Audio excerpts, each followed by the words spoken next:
नाही, heart attack आला म्हणजे आयुष्य संपलं हे एक मिथ झालं, किंवा हार्ट अटॅक तिसऱ्यांदा आल्यानंतर माणूस जातो वगैरे, हे अगेन हिंदी पिक्चर आपले. ओके. असं काही नसतं. अच्छा. बेसिकली हार्ट अटॅक आल्यानंतर किती वेळात तुम्हाला ट्रीटमेंट मिळते, ज्याला आम्ही गोल्डन आवर म्हणतो. म्हणजे हार्ट अटॅक आल्या पहिल्या तासामध्ये तुमचा व्यवस्थित इलाज झाला, म्हणजे आयदर औषधं देऊन किंवा अँजिओप्लास्टी करून, आणि हृदयाला डॅमेज नाही झालं तर हृदय मजबूत असतं आणि तुम्ही पूर्ण पुढचं आयुष्य नॉर्मल जगू शकता.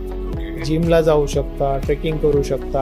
हे जे वाटतं जुन्या काळामध्ये की हार्ट अटॅक आला म्हणजे संपलं आयुष्य, असं अजिबात नाही आहे. दुसरी गोष्ट, हार्ट अटॅक 3दा आल्यानंतर गेलं वगैरे हे जरा अतिच झालं. परंतु हार्ट अटॅक 3दा का येऊ द्यायचा हाच माझा प्रश्न आहे. बरोबर आहे की नाही? एकदा हार्ट अटॅक आल्यानंतर तेवढा धडा पुरेसा होतो की तुम्ही पुढे काळजी घ्यायला पाहिजे की पुढे हार्ट अटॅक का येऊ नये. त्याच्यासाठी सिंपल गोष्टी असतात, जसं थोडं एक्सरसाइज करायला हवं, खाण्यावर लक्ष द्यायला हवं, टोबॅको स्मोकिंग